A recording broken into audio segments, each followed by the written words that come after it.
حضراتكم النهارده الملعب فيه 4 اصحاب القدم اليسرى، وادي وليد احمد، والاهلي كان ليه ركنيه وحيده في الشوط الاول. تاني كره بتتلعب على طول، باصه والثانيه ميدو جابر عرضيه وبالراس جول جول جول. كوليبالي جاب جول، كوليبالي الراجل قال لكم انا عايز اقول انا اهو، كوليبالي جاب جول. كوليبالي ورايح الراجل على طول يعمل كده حركاته ورايح لمين؟ رايح لحسام البدري. اللقطه ايه؟ رايح لحسام البدري بيقول له راهنت عليا وكسبت.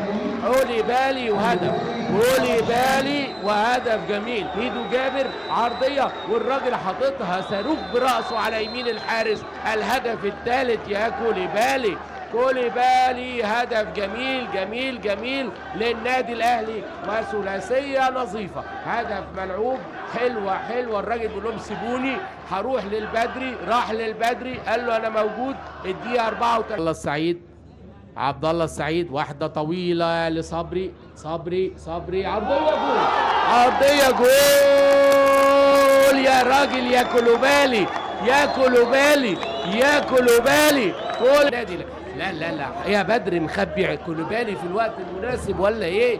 كوليبالي كلام كتير اتقال عليه، الراجل استنى النهارده بيدفع بيه كابتن حسام البدري يجيب جونين، يعمل اكتر من لعبه ممتازه للعيبه حسن شحاته. ادي تمريره كوليبالي خطير مش ممكن. كوليبالي ايه الولد ده؟ الشقلب يا ابني وتنطط ينبي. سليمان كوليبالي بقول لحضراتكم مجتهد كبير، عامل شغل خطير، يسجل الشرير سليماني كوليبالي. 1-0 حسام البدري رايح له سليمان كوليبالي، وهو بقول لحضراتكم بالمجهود الفردي توقع الكوره، واول خطأ دفاعي يسرحوا فيه لعيبه الفريق البترولي يستغلها سليمان كوليبالي بثالث اهدافه.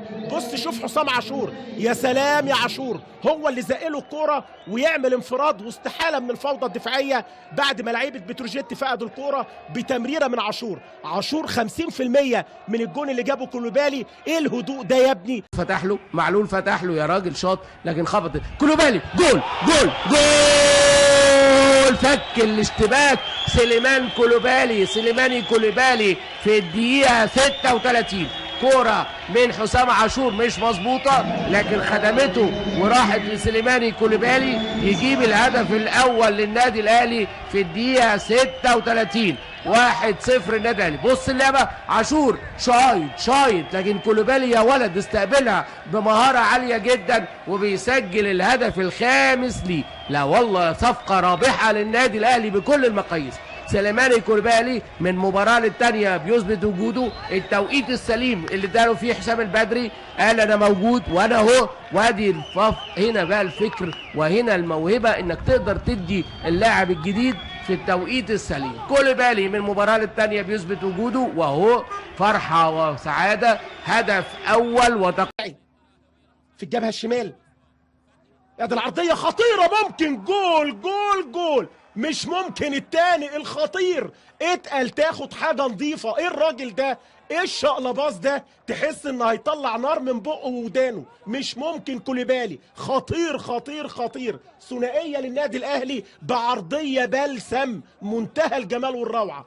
جونين ملعوبين وكلهم من الشغل من العرضيات. بص احمد فتحي بالمقاس. الخطأ الدفاعي في التمركز. سليمان كوليبالي موجود اللي بيجيب النهارده رابع اهدافه. ده الراجل ده لو بيلعب من اول الموسم كان غرقنا جوان. ادي الجون اللي بيسجله سليمان كوليبالي، طبعا غرق جمهور الاهلي والجمهور اللي بيتابع ويتفرج بهدف بعرضيه احمد فتحي اللي عملها في منتهى الجمال. اقل من 12 دقيقه هدفين. الهدف الاول ميدو